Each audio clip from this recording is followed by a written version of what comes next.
No Ar. Um programa que mostra, divulga e debate o terceiro setor, dando voz à solidariedade e construindo a cidadania.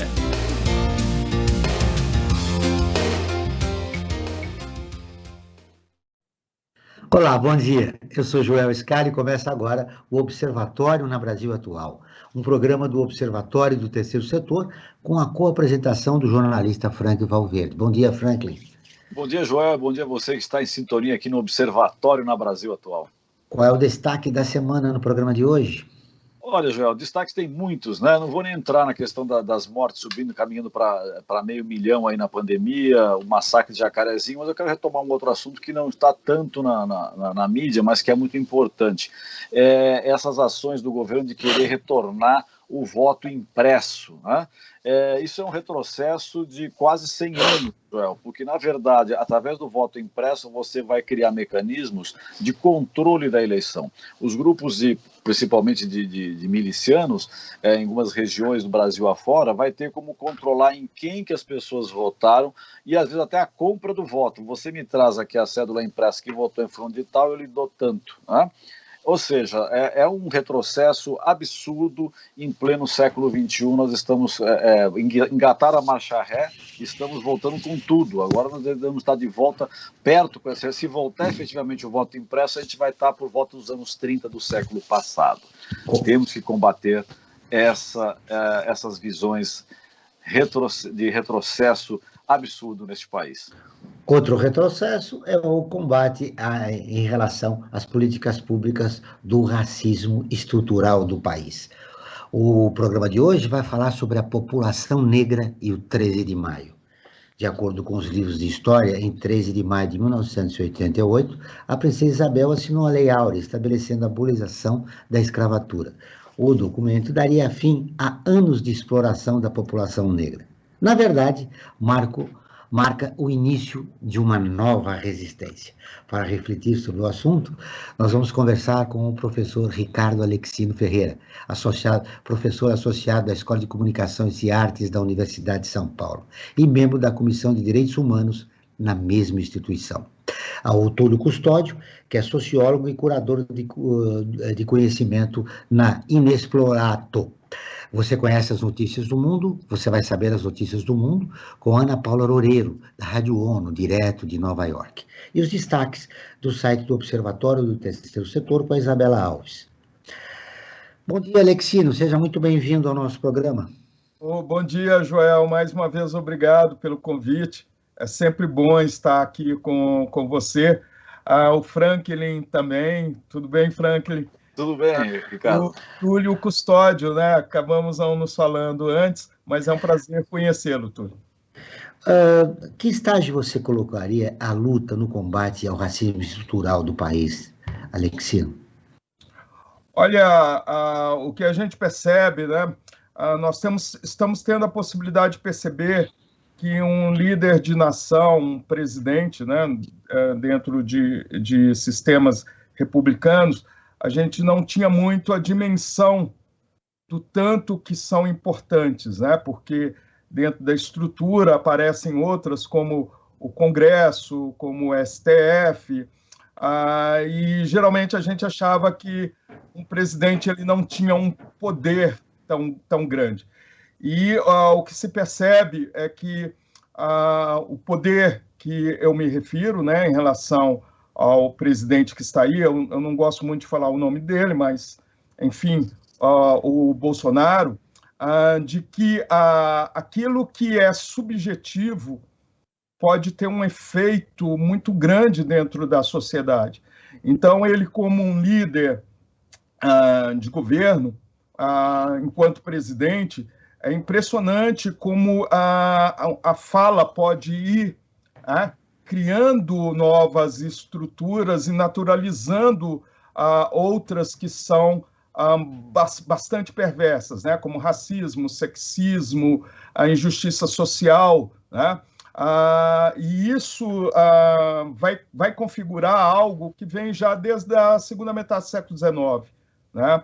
O povo brasileiro sempre se colocou como sendo um povo muito bom, um povo muito afável, e é a grande farsa que tivemos, é a grande mentira que temos enquanto nação. Nós somos um povo bastante cruel em muitos aspectos, né? Não respeitamos a lei, não respeitamos direitos humanos, né? Nós temos, desde a segunda metade do século XIX, mesmo anteriormente, uma elite também muito perversa, tá? Que legitima as diferenças, e temos um povo que deseja, aspira estar no lugar dessa elite, tá? Então, enquanto não encararmos de frente que somos um povo que tem traços de perversidade, justamente por não respeitar as leis nem os direitos humanos, né, nós vamos continuar sendo um povo assim. E um povo que tem esse tipo de subjetividade, né, eu estou colocando o povo como um todo, né, a estrutura brasileira, que já tem esse tipo de subjetividade, e vê numa liderança política uma porta aberta para isso, ele só vai reforçar isso no dia a dia, né? E eu estou colocando a população como um todo responsável por isso, porque um povo, uma nação que permite que um homem, antes mesmo de assumir a presidência, cometesse tantos crimes, né? Naquele dia em que ele faz uma homenagem a um torturador, era exatamente para que o STF tivesse criado um processo ali e que aquele homem saísse algemado. Ele estava ferindo a Constituição. O STF não fez absolutamente nada e hoje está pagando o preço do que isso representa. Na verdade, o país está pagando o preço pela omissão do STF. Está pagando o preço. Eu acredito que houve uma conivência de todos os lados, até mesmo dos movimentos sociais, né? Aí, ao longo do programa, nós vamos explorar isso, Alexino. Mas antes de cumprimentar o Túlio, seja muito bem-vindo ao nosso programa. Bom dia, boa tarde ou boa noite, dependendo de quem estiver escutando isso. É um prazer, é uma honra estar aqui com vocês, encontrá-lo, Joel. Fazia muito tempo, né, que não nos falávamos, conhecê-lo, Franklin. Um prazer enorme conhecê-lo também, Alexino. Enfim, estou aqui, acho que é uma conversa tema muito importante e estamos aí. O Alexino falou uma série de coisas importantes, mas eu vou pegar a última, a omissão das instituições em relação a esse processo que elegeu, né, esse governo. De que maneira, nesse momento, as forças progressistas podem reagir? Né? De que forma nós podemos sair desse atoleiro que o país vive? Quer dizer, nós estamos cada dia pior, né? Seja nas mortes da Covid-19, na pandemia, seja do ponto de vista político e social, né? Nós entramos no mapa da fome a partir de 2016, novamente, né, reentramos no mapa da fome. Enfim, o Brasil vive o seu pior momento, um dos piores momentos da sua história. Como reagir a esse momento? Perfeito. Bom, eu não tenho uma solução, né? Talvez se eu tivesse, enfim, buscaria me organizar para fazê-la, mas eu tenho alguns caminhos que eu acho que pode talvez ajudar-nos, né, neste momento. Diferente do que esse projeto que, infelizmente, está no poder hoje, que é um projeto reacionário, né? E sendo reacionário, ele acha ou ele se pretende como um projeto que volta ao passado. Eu acho que nós poderíamos, do lado progressista, pensar numa espécie de retorno, mas um retorno que pensa para frente. Tem uma Adinka, né, que são ideogramas de origem iorubá, que é o Adinka do Sankofa, que é a representação de uma espécie de um ganso, um corpo virado para frente, mas a cabeça para trás. Que é a ideia de que você pode construir o futuro baseado nas suas bases da ancestralidade do passado. Eu acho que os setores progressistas precisam fazer este retorno, mas um retorno para olhar para o Brasil. Por que eu estou falando isso? Uma série de diagnósticos, uma série de olhares e perspectivas sobre o que é o Brasil na sua essência. Acho que o Alexino trouxe muito bem a questão da subjetividade, dos afetos que atravessam o povo brasileiro, que em algum momento a gente perdeu isso de dimensão, né? Um olhar sobre o desenvolvimento, um olhar sobre o futuro, etc. e tal, mas que, de alguma maneira, foi se desgarrando dessas raízes, ou se desgarrando dessas essências, e não para naturalizá-las, mas simplesmente para entendê-las e usar isso como um caminho para desmontar e construir o Brasil que nós queremos, né, como mesmo dizia o Darcy Ribeiro. Então, eu acho que um caminho, talvez, né, que a gente pode tentar reverter essa situação é fazer um retorno crítico, né, de entender temas, de entender assuntos, de entender questões que estão na base desse país, que elas não mudaram por conta de, sei lá, 20 anos, onde a gente teve um governo diferente, que se prestou a trazer novas políticas públicas, que se prestou a uma outra lógica de desenvolvimento. Na verdade, o que a gente tem foi um gap, né? Um gap histórico, né, em relação a uma elite que é mesquinha e afastada do povo que está numa situação de marginalidade, subalternidade estrutural, e de questões que, infelizmente, são tratadas como adicionais ou, né, adjacentes, como a questão racial, mas que estão na base da estrutura do que é o povo brasileiro, do que é a nossa história, do que é a nossa realidade. Então, enfim, para não falar demais, mas eu acho que esse retorno é uma forma da gente se comprometer com o presente, né, e o futuro que, de alguma forma, a gente quer construir.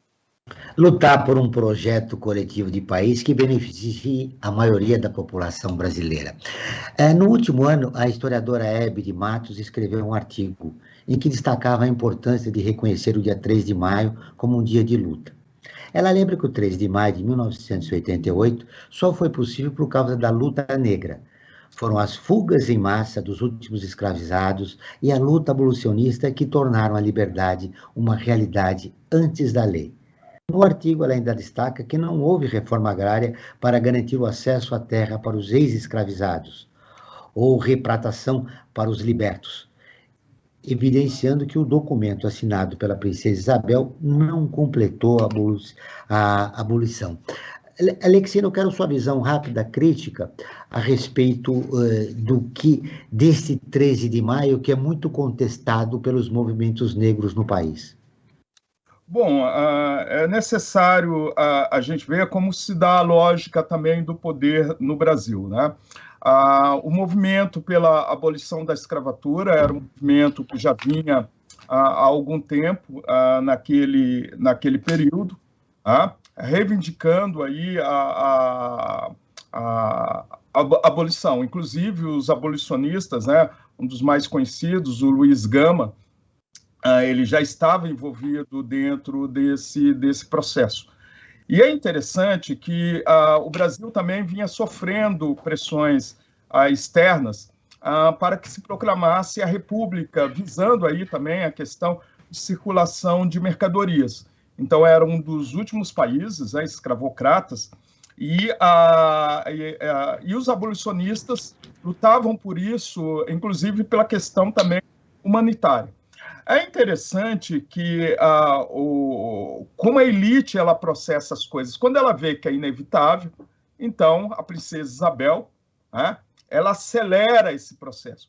É interessante que a princesa Isabel era uma figura muito complicada, não era uma figura simples, uma figura humanitária, né? Inclusive, a Mary Del Priore escreveu uma obra sobre a princesa Isabel, e nessa obra diz que a princesa Isabel era uma mulher mesquinha, uma mulher que, quando ela fica como regente, ela escreve para o seu pai dizendo: eu não suporto esse tipo de coisa, entrei na sala e várias pastas para que eu pudesse avaliar, eu não suporto isso. E ela, inclusive, tratava mal os seus escravizados, chamava-os de negrinhos e todas as formas de estereótipo. Então, essa figura de uma redentora, né, uma figura construída historicamente, assim como a gente vê, né, a figura dos bandeirantes, homens limpos, com roupas limpas, né, e eram seres perversos, assassinos, genocidas, né? Então, a historiografia brasileira ela vai se aproveitar dos momentos quando ela vê que é inevitável ao processo de abolição, aí ela decreta a abolição da escravatura. Mesmo assim, isso provocou, né, uma grande alegria no Rio de Janeiro e em outros lugares. Se dizem que foram semanas e semanas de comemoração, porque mesmo tendo acontecido dessa forma, usurpada pela figura aí da princesa Isabel, mas já era uma luta que já vinha há muito tempo. Tá? Nós não podemos minimizar o nível de importância que isso teve na história do país, né? Era um processo de acabar com a escravização, o que não significou que as mudanças foram imediatas, né? Elas já estavam num processo aos poucos, né? A lei do sexagenário, a lei do ventre livre e outras que já vinham acontecendo, mas essa aceleração por parte da princesa Isabel provocou uma falta de planejamento com o que aconteceria com o depois do 13 de maio, como ele se daria. Né? É lógico que imediatamente muitas pessoas não tiveram a sua liberdade ali decretada, continuaram em condições de escravização. Depois, a vinda dos imigrantes também não ajudou em nada a esses escravizados. Os imigrantes tiveram vários sistemas de cotas, né, garantidos. É interessante que hoje se quer negar muitas cotas em universidades ou concursos públicos, as cotas raciais, né, mas não esqueçamos que logo depois, já no final do século XIX, os imigrantes europeus que chegavam aqui, eles tinham cotas, né? Cotas de terras, cotas, vários tipos de cotas que pudessem garantir a eles a produção. Então, o 13 de maio é uma data que a gente tem que olhar com muito cuidado, né? Não se pode negá-la, eu acho que é um erro negar, eu acho que é um erro negar qualquer fato histórico, mas muito mais do que se comemorar o 13 de maio, se deve comemorar, se deve refletir sobre o 13 de maio, né? Que hoje, em termos de comemoração e também de reflexão, foi julgado aí para o 20 de novembro. Né? E o 20 de novembro, ele entra como lei, é a Lei 12.519, que foi promulgada aí em novembro de 2011, que entra como uma substituição para o 13 de maio. Mas eu considero, Joel, que o 13 de maio não deva ser esquecido, ele deva ser analisado e ele deva ser refletido também como a elite ela atua nas questões que envolvem liberdade. Elas tentam, quando elas veem que é inevitável, elas se apropriam daquilo dali. Né? Muito bem. 13 de maio não pertence à princesa Isabel. Eu quero te ouvir, Túlio, mas antes eu preciso chamar a Rádio ONU, parceira de conteúdo do Observatório do Terceiro Setor, com a matéria. A ONU pede investigação de operação policial em favela do Rio de Janeiro, que matou ao menos 29 pessoas. A Ana Paula Loureiro, de Nova York, tem as informações. As Nações Unidas pediram às autoridades do Rio de Janeiro que investiguem de forma independente e minuciosa uma operação policial na favela do Jacarezinho que matou pelo menos 25 pessoas, incluindo um policial civil. O porta-voz do Escritório de Direitos Humanos da ONU, Rupert Colville, afirma que esta pode ter sido a operação mais letal no Rio de Janeiro em uma década. We're deeply disturbed by the killing of some 25 people in a police operation in the Jacarezinho neighborhood of Rio de Janeiro. Segundo a mídia local, os policiais entraram na favela nas primeiras horas de quinta-feira, numa ação que incluiu batidas por terra e helicópteros. A polícia disse que estava à procura de suspeitos de tráfico de drogas. Muitas vítimas eram pessoas que passavam na hora e moradores dentro de suas próprias casas. Vários ficaram feridos. Colville afirma que houve uso desproporcional e sem necessidade da força pela Polícia do Brasil contra a população pobre e marginalizada em áreas dominadas por brasileiros afrodescendentes em comunidades conhecidas como favelas. O porta-voz do Escritório de Direitos Humanos contou que recebeu relatos de que a polícia não teria preservado a cena do crime, o que pode atrapalhar as investigações desta operação letal.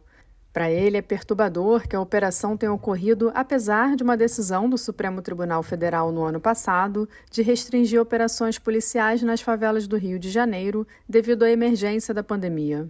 Colville lembrou às autoridades brasileiras que o uso da força só deve ser aplicado quando estritamente necessário e que deve sempre respeitar os princípios da legalidade, da precaução, da necessidade e da proporcionalidade. Ele pediu ao Ministério Público que conduza uma investigação do incidente para saber se os padrões internacionais foram aplicados na Operação do Jacarezinho. Da ONU News em Nova York, Ana Paula Loureiro. Continuamos com o Observatório na Brasil Atual, um programa do Observatório do Terceiro Setor. Estamos falando sobre a população negra e o 13 de maio, com o Ricardo Alexino Ferreira, professor associado da Escola de Comunicações e Artes da Universidade de São Paulo, e o Túlio Custódio, que é sociólogo e curador de conhecimento na Inexplorado. Franklin, essa matéria da ONU, você acredita que haverá uma investigação isenta do Ministério Público do Rio de Janeiro? Olha, Joel, eu sou pessimista, né? Eu gostaria que a realidade me desmentisse, mas infelizmente eu acredito que não, Joel. Da forma como nós estamos vendo o desenrolar, né, dessa situação toda, dessa chacina que foi feita em Jacarezinho, eu estou bastante pessimista que isso vai ter uma certa isenção. Desde o início a coisa já está errada, né? Os corpos foram removidos antes da perícia, né? Aí já qualquer coisa que for feita, que for analisada, já vai estar comprometida porque as provas do assassinato, da chacina, já foram deterioradas, já foram modificadas. Qualquer conclusão que se leve vai ser uma conclusão falsa, né? Então, realmente estou bastante pessimista com relação a isso, Joel. E retomando um pouco para o programa de hoje, né, Joel, eu teria duas informações importantes para dar, já que você me chamou. A primeira é que nós temos um canal aberto com os nossos e as nossas ouvintes, que é o nosso WhatsApp, e através dele todos e todas podem fazer as suas perguntas, fazer sugestões de pautas, críticas, enfim, é um canal aberto que nós temos com todos e todas. E o nosso número de WhatsApp, prefixo 11, é o 988512317. Vou repetir, prefixo 11 aqui de São Paulo, 988512317. E retomando ao nosso tema de hoje, né, o 13 de maio, né, e a população negra, como que vem essa data, eu quero informar que nós sempre, ao fazermos um programa, nós temos uma enquete que antecede ao tema do programa. E a nossa enquete para o programa de hoje é a seguinte: você acredita que as marcas da escravidão ainda estão presentes no Brasil? E 98% das pessoas que responderam disseram que sim, que veem claramente que as marcas da escravidão estão presentes no Brasil, né? Então, acho que isso é um dado bastante importante. E também, Joel, eu sei que o Túlio tem que responder uma questão, mas acho que ele poderia responder, inclusive, né, comentando o seguinte assunto.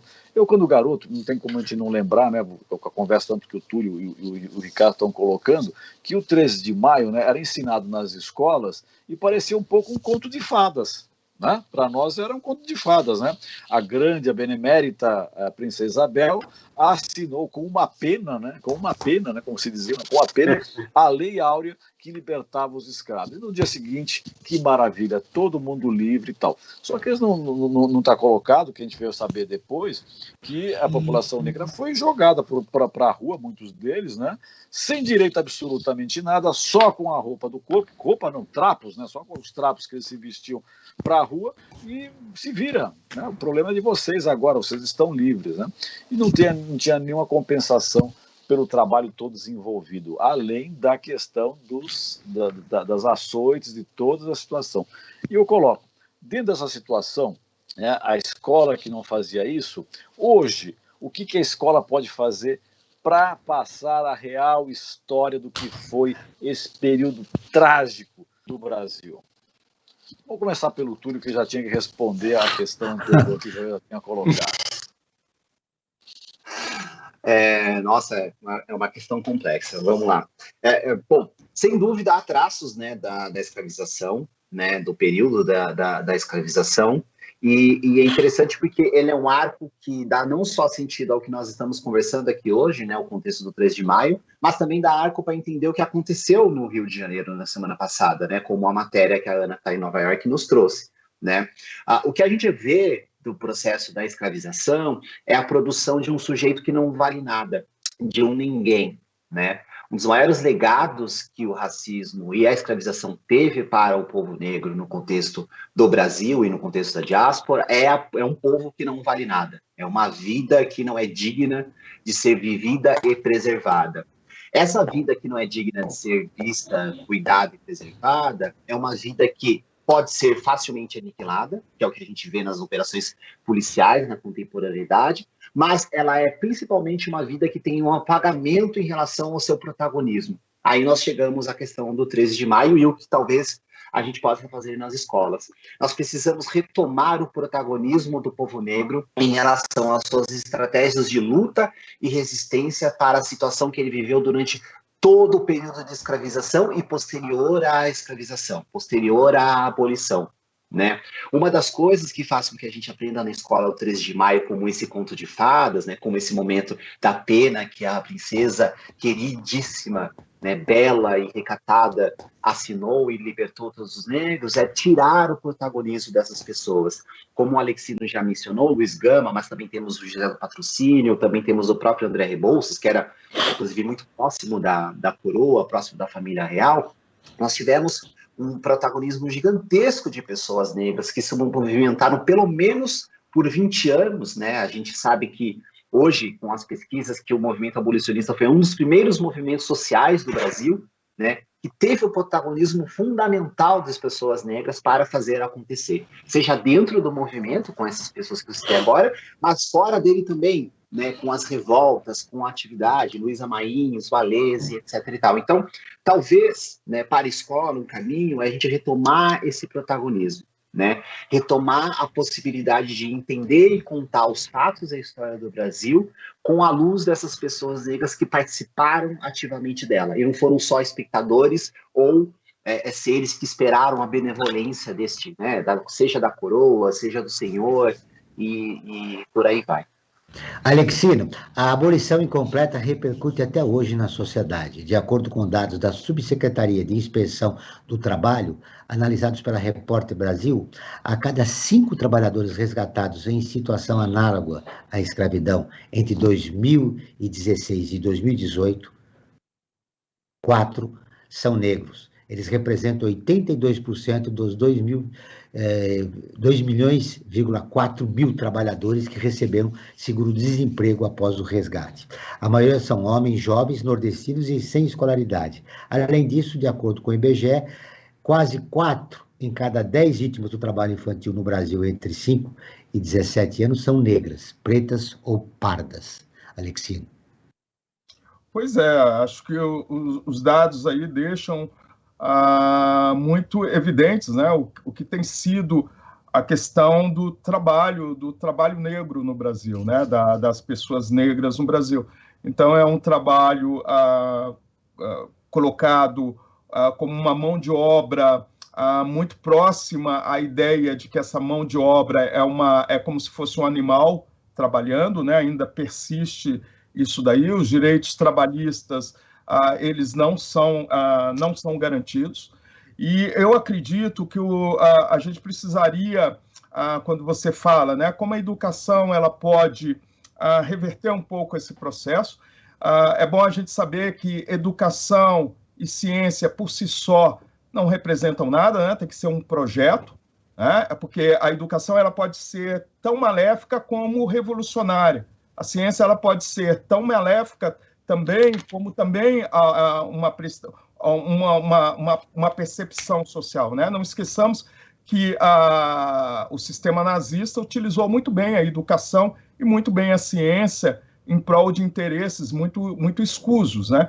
Então, assim, é necessário a gente pensar que educação queremos e que ciência também queremos, tá? Só que a história do Brasil, a gente tem dois pontos interessantes, né? A gente pode trabalhar no universo da utopia ou da distopia, né? A utopia, inclusive, vem de Thomas Mann, que ele criou uma ilha modelo, né, em que tudo acontecia de uma maneira interessante, né? Isso, se eu não estiver enganado, acho que século XV, desculpa se eu tiver me enganado nesse tempo local. E a distopia, o Mills, ele vai, no final do século XIX, ele vai dizer, olha, o mundo não pode ser visto pela utopia. Não somos seres naturalmente bons, né? Não somos sociedades naturalmente boas. No primeiro momento em que tivermos uma oportunidade, vamos explorar, vamos escravizar, vamos matar, né? Por isso, as leis elas são tão importantes. Por isso, para garantir os direitos humanos, deve-se o tempo todo exigir direitos humanos. Porque se formos um pensamento utópico de que somos seres bons, né, nada disso vai acontecer. Inclusive, a gente tem uma experiência agora com a pandemia, né? Quando se fala da pandemia, não vem a ideia de humanidade. Né? Aparecem aí as fraturas do capitalismo, e uma das primeiras coisas que acontece, vamos fechar todas as fronteiras. O corpo do outro é uma ameaça e precisa ser destruído, e principalmente de países que vêm aí, países pobres, né? Que, no entanto, a mídia sequer fala sobre a África, continente africano, né? Então, assim, voltando à questão da... Que está sendo ameaçado pela terceira onda da Covid. Está sendo ameaçado. É como se não acontecesse a pandemia lá. Né? Só se fala da África do Sul por causa da variante do vírus. Né? Então, essa utopia de que o ser humano é um ser bom por si só é uma grande falácia, é uma utopia. E o Mills, ele nos traz uma coisa interessante, a distopia. Então, a educação, ela não deve trabalhar com a utopia. A princesa Isabel foi uma redentora. Não. Deve trabalhar com a distopia. O que estava acontecendo de movimento social ali? O que estava acontecendo que procurava novas leis para garantir os direitos humanos? Então, hoje, eu não tenho a menor dúvida, e o paradigma que eu tenho utilizado muito em minhas pesquisas é entender pela distopia. É entender que o racismo ele nunca vai acabar, ele está desde as origens, desde os nossos ancestrais, ainda quando eram hominídeos, né, essa competição de grupos. Né? Qual que é o nosso papel? É garantir, fazer valer leis que garantam os direitos humanos, fazer valer leis que garantam a questão da equidade. Não digo nem igualdade, equidade, que é garantir leis que prevaleçam sobre as diferenças sociais. Então, econômicas, é verdade. E econômicas. Eu colocaria aí como forma de mudança, né, entender a distopia, e a educação trabalhar sobre essa distopia. Porque pela utopia nós vamos ter bandeirantes com roupas muito limpas e imaculadas, né, as suas condições morais. Nós vamos ter princesas sendo muito boas, quando, na verdade, nada disso aconteceu. Você quer ficar informado sobre projetos, causas sociais e direitos humanos? Siga o Observatório do Terceiro Setor nas redes sociais e acompanhe informações do Brasil e do mundo. No Instagram é @Observatório Terceiro Setor. No Facebook é facebook.com/Observatório Terceiro Setor. Nossos programas de rádio estão disponíveis no canal do Observatório no YouTube. Lá você também encontra lives, entrevistas e quadros, como Você Sabia e Você Conhece, que mostram aspectos ignorados da história e refletem sobre a sociedade.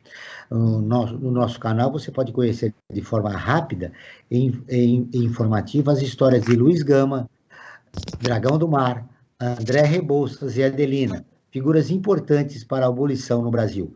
No canal você também encontra lives realizadas pelo Observatório todas as quintas-feiras às 17 horas. Uma delas foi sobre o Dragão do Mar e o movimento abolicionista no Ceará, com o historiador Licínio Miranda.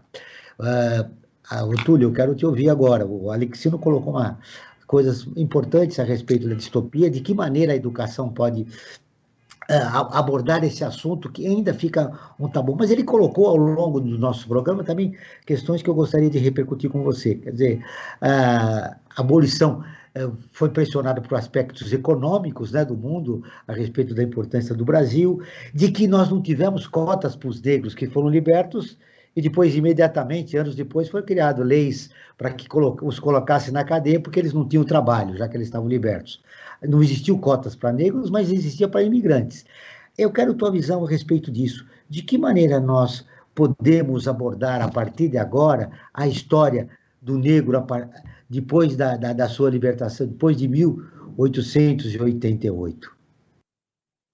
Bom, sem dúvida, nós temos um desafio gigantesco enquanto país, enquanto nação, que é a compreensão dos nossos processos de descidadanização da população, né? O Brasil, ele é uma grande história, é um livro de memórias sobre esse processo de não tornar, né, a sua população, os seus habitantes como cidadãos, né?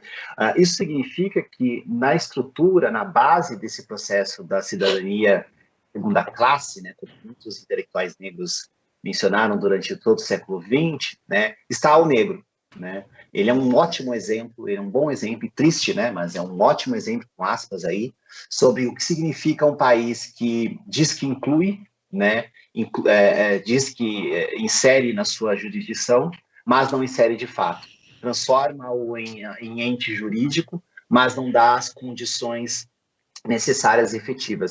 E isso na esfera ampla dos direitos civis, né, mas especialmente dos direitos sociais e mesmo os direitos políticos, porque afinal, e como o Franklin no começo da nossa conversa estava mencionando sobre a questão dessa balbúrdia que tem sido feita sobre o voto impresso, né, o que está por trás dessa discussão é uma discussão de deslegitimação dos processos democráticos e políticos do Brasil, que é uma deslegitimação do direito político dos seus cidadãos, né? Isso é a raiz dessa discussão, né? Do país que constantemente descidadaniza a sua população, os seus habitantes. Então, falar do negro nesse sentido, acho que inclusive é um caminho importante, é lembrar que as pautas de inclusão, as pautas de integração, cotas, acesso a direitos, acesso a políticas de afirmação e de transferência, políticas públicas em saúde, educação, moradia e por aí vai, na verdade são caminhos para a integração e acesso dessa população, desse contingente negro,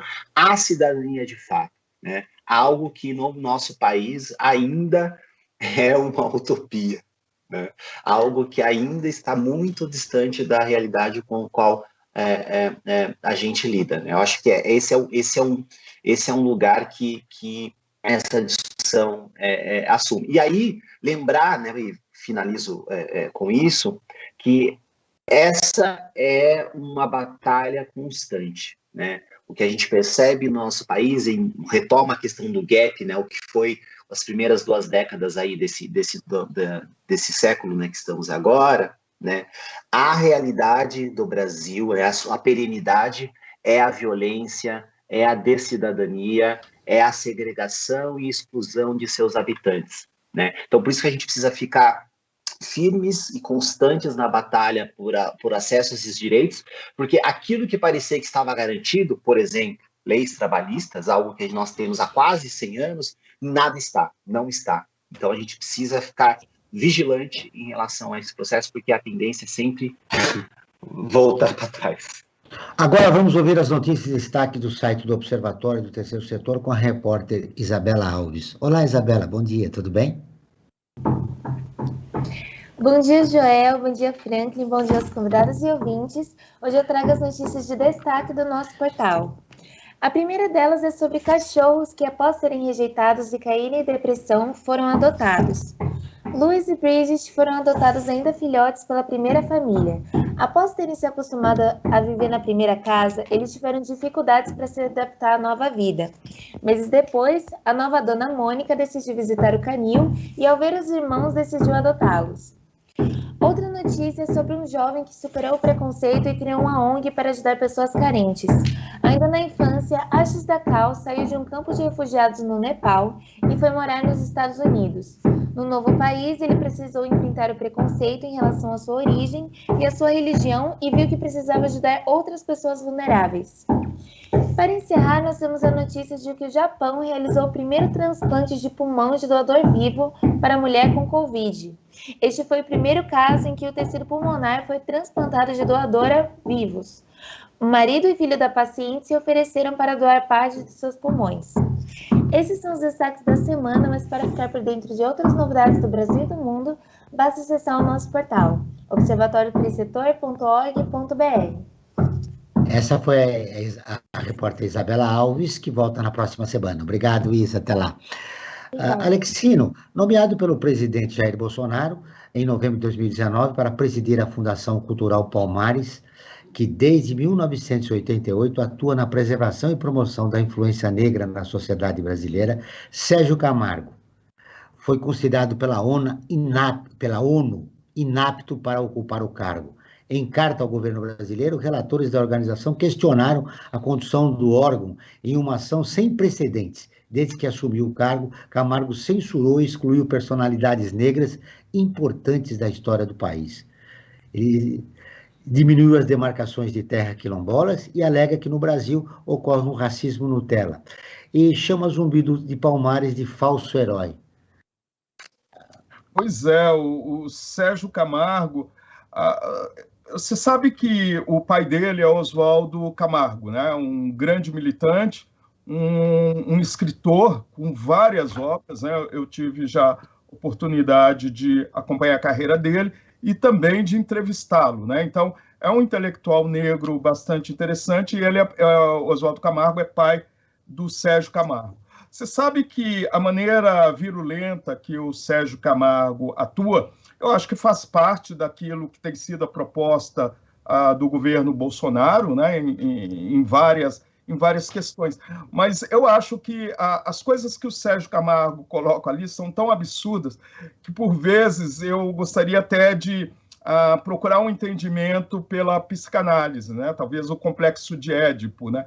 Às vezes eu fico pensando, ele está querendo destruir quem ali? Eu acho que é uma questão que entra no âmbito também da subjetividade, né? Que às vezes eu acho que ele quer atacar o próprio pai, de tantos absurdos que o Sérgio Camargo faz e fala. Não só ele, né? Mas também nós temos aí os outros ministros. Parece que Bolsonaro ele tem uma capacidade muito grande de trazer para dentro do seu governo pessoas bastante complicadas, né? Então, assim, e o Sérgio Camargo acaba não sendo diferente deles, apesar de ter esse agravante que muitas vezes eu acho que tem um complexo de Édipo ali, uma tentativa dele de destruir a figura e a história do pai. Agora, eu fico pensando numa coisa, Joel. É necessário a gente se pensar enquanto nação, é necessário a gente se pensar enquanto movimentos sociais. Tá? Eu fico pensando que os países que trabalham com modelos republicanos, né, se aceitam passivamente, se o povo aceita passivamente, os movimentos sociais aceitam passivamente o que acontece no Brasil. Se a gente for esperar que essa elite que se configura dentro do Brasil é uma elite só econômica, se por si só ela vai pensar na justiça social. Eu fico pensando se num modelo de representatividade democrática, se uma figura que quer ser monárquica, né, como o Bolsonaro, se em países que trabalham com modelos democráticos e republicanos, se aceitariam isso que a gente aceita. Eu considero que os movimentos sociais têm responsabilidade em muitas coisas, sim. A Dilma foi deposta, né, sem ter cometido crime nenhum, e poucas manifestações aconteceram pelo volume de operários, pelo volume de trabalhadores que o Brasil tem. Coisas absurdas têm acontecido em vários níveis e há um silêncio absoluto. Qual que é a responsabilidade dos movimentos sociais nisso tudo? É esperar que racistas pensem em políticas para negros? Por qual motivo nós nos sentimos tão abatidos com o que aconteceu com Floyd nos Estados Unidos, e a gente viu o poder que uma população tem, que saiu às ruas, e naquele mesmo período um militar pisa o pescoço de uma mulher aqui em São Paulo, e pouco se faz. A cada 23 minutos, um jovem negro é assassinado pela polícia, e pouco se faz. Nós estamos nos acostumando a fazer militância em rede. E o Big Brother nos trouxe uma coisa, apesar de ser um programa altamente comercial, eu diria, caloria vazia, nos trouxe uma coisa. De que forma estamos utilizando a militância? Em prol de promoção pessoal ou de promoção social? País nenhum do mundo democrático que tem movimentos sociais ficariam tão passivos com o que está acontecendo hoje. Então, eu não vou tirar a responsabilidade dos movimentos sociais. Um povo ele tem a capacidade de destruir qualquer governo. E pode ir até no máximo. Não fizeram isso com a decapitação na França. Então, eu acredito que existe uma passividade absurda dos movimentos sociais. Não estou dizendo que muitas pessoas dos movimentos sociais não estão fazendo nada, mas o que está sendo feito não é suficiente. Você concorda, Túlio? Eu acho que em partes. Eu acho que, de fato, não há uma dimensão ampla da revolta, mas a gente também entende, quando a gente lê sistematicamente, né, esse contexto, que é um contexto, eu acho que o próprio Alexino já colocou, é um contexto de depreciação e deterioração subjetiva que nós estamos envolvidos no capitalismo contemporâneo, né? Então, eu acho sim que existe possibilidade de abertura para a ação mais efetiva da revolta e organização dos movimentos sociais, mas eu também reconheço que, estruturalmente, as pessoas que estão envolvidas ou não nesses movimentos estão numa situação de deterioração a qual elas sentem que, como diz o filósofo Cornel West, né, elas sentem que não há para onde ir, né? Elas estão de cabeças baixas, elas não conseguem se insurgir porque some, né, meio que se dissipa as possibilidades e perspectivas de transformação e atuação, protagonismo no presente. Então, em partes, eu diria que eu concordo, porque nós estamos vivendo um momento onde a grande fronteira de guerra do sistema contra os seus, né, dentro da lógica destrutiva, criadora destrutiva do capitalismo, é nas subjetividades, né? Os nossos sujeitos que estão cada vez mais definhando internamente, estão definhando em relação a encontrar horizontes possíveis de transbordar e superar a situação que vivem. É aquilo que o Mark, esqueci o sobrenome dele, fala, né, sobre o realismo capitalista. É mais fácil a gente imaginar o final do mundo do que imaginar o final do capitalismo, né? Eu acho que é nesse contexto que estamos, que inviabiliza em muito, não concordo com a Alexia, não tirando totalmente a responsabilidade, óbvio, dos movimentos, mas que inviabiliza em muito a ação dos grupos na sociedade. De acordo com a pesquisa Periferia, Racismo e Violência, do Instituto Data Favela, realizado em junho, metade dos que vivem nas periferias do Brasil afirmam sentir medo ao ver a polícia. A afirmação, a polícia é perigosa para pessoas como eu, em 54% dos negros, enquanto para os brancos a frase só faz sentido para 17%. O estudo também mostra que 4 em cada 10 brasileiros periféricos já foram vítimas de violência policial, seja desrespeito, agressão verbal, agressão física ou extorsão, enquanto 42% dos negros pobres dizem já ter sido desrespeitado pela polícia. O número cai para 34% entre os brancos periféricos. Frank, nós estamos fechando o programa, passou rápido essa entrevista. Verdade. Uns 7, 8 minutos para o final do programa, e rapidamente queria informar, melhor dizendo, da nossa campanha, né? Nós estamos a campanha Observatório em Movimento, que procura ouvir uma série de especialistas de várias áreas do conhecimento, apontando caminhos de como melhor passar por essa pandemia e pelo pós-pandemia, porque com certeza o mundo será diferente depois que essa pandemia passar. Acompanhe esse nosso projeto em www.observatorioterceirsetor.org.br. E também quero falar também de uma ferramenta nova que tem no Observatório, que é muito importante, que é Apoie o Terceiro Setor. Plataforma online de financiamento coletivo para organizações da sociedade civil com projetos em diversas áreas. Saiba mais em apoie3setor.com.br, apoie3setor.com.br, o 3 em numeral, assim como também o site do Observatório, que é .org, também o 3 é em numeral. E eu queria aqui, rapidamente, já que a gente já está finalizando... É a sua manchete final. Então, minha manchete final é o seguinte, eu gostaria que o Alexino, rapidamente, assim como o Túlio, falasse do sucesso da lei de cotas, né? Porque a lei de cotas está aí, foi combatida, há mais de 10 mas anos, ela tem funcionado, e isso é importante que seja dito para todos e todas, o sucesso da lei de cotas na universidade brasileira. Na verdade, precisa ser registrado que as cotas nas universidades foram a única reparação em relação à população negra, né? Devia ter outras medidas, né? Como, por exemplo, as cotas, que se não lembrou bem lá no passado, que os negros deveriam receber terras, enfim, e uma ajuda financeira, porque já que eram escravizados em várias gerações.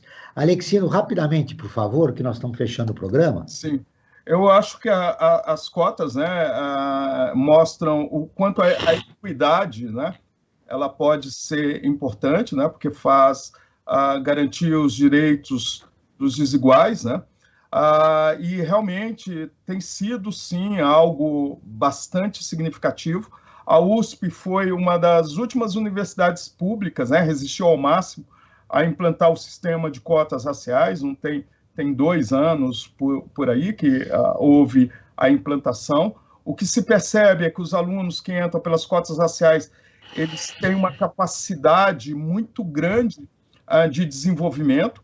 Eles muitas vezes vão melhores do que os alunos que entraram pela FUVEST, sem ter sido por cotas sociais ou por qualquer outro tipo de cotas, né? Então, assim, as cotas, elas são importantes.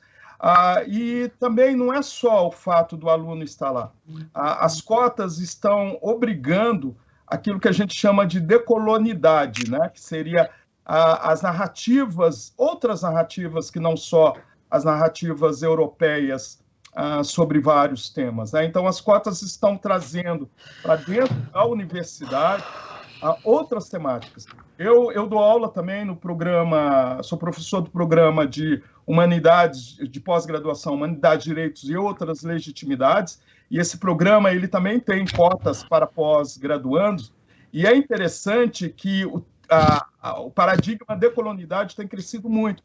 Então, nós temos lá indígenas, temos pessoas trans que entraram pelo sistema, pessoas negras que entraram pelos sistemas de cotas. E o programa está se deparando com novas temáticas, novos autores, né? Então, os autores negros, por exemplo, que não eram tratados, estão ali dentro do programa. O conhecimento indígena, e por aí vai. Então, assim, as cotas, elas só beneficiam. Nós estamos assistindo, então, uma mudança, não a desejável, mas já uma mudança que a gente poderá ver na próxima ou na outra década, né, no nosso país. Túlio, eu quero ver suas considerações finais a respeito de das cotas, por favor, rapidamente. Maravilha. Bom, eu acredito que as políticas de ações afirmativas são políticas paliativas para fazer este conserto, né, o que a gente chama de discriminação positiva, que é a possibilidade de realizar pontualmente um conserto que tende a ampliar as medidas de equidade e a médio e longo tempo consertar um pouco do acesso. Agora, a gente tem que lembrar que as cotas elas devem ser vistas de uma forma mais ampla, né? O acesso à universidade é um degrau deste caminho, mas todas as outras políticas de inserção racial e social também são importantes para serem consideradas nesse bolo, né? E quais são elas?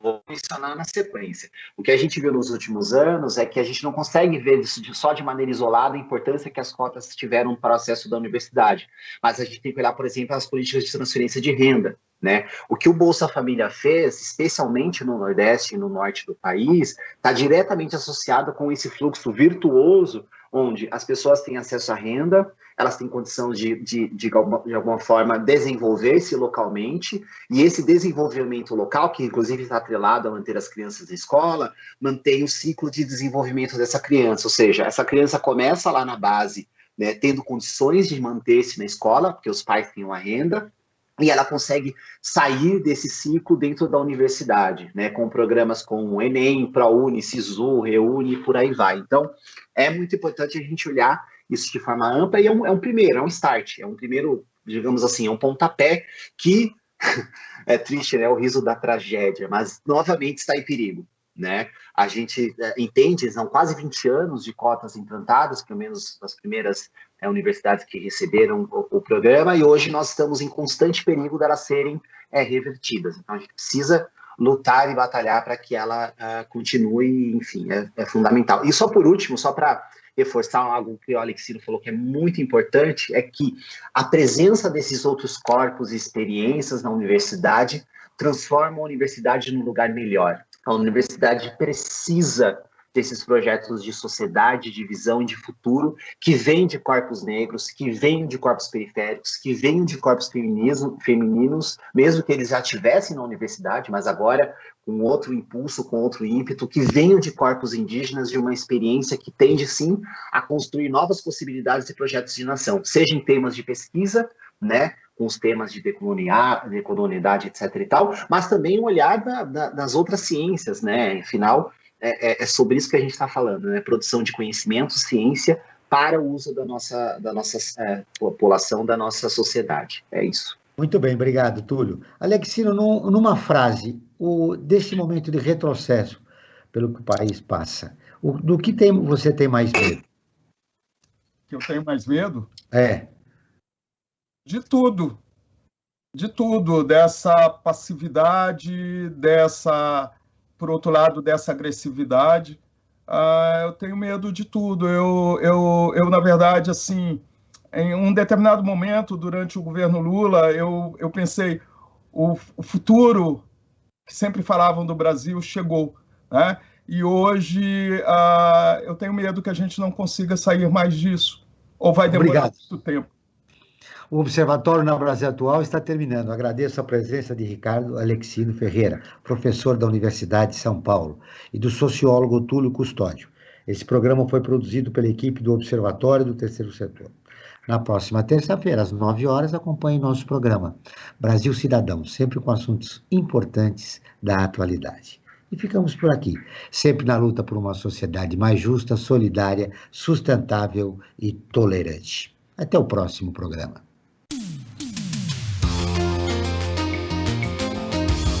Você ouviu na Brasil Atual mais uma edição do Observatório do Terceiro Setor, sempre na luta por uma sociedade mais justa, solidária, sustentável e tolerante.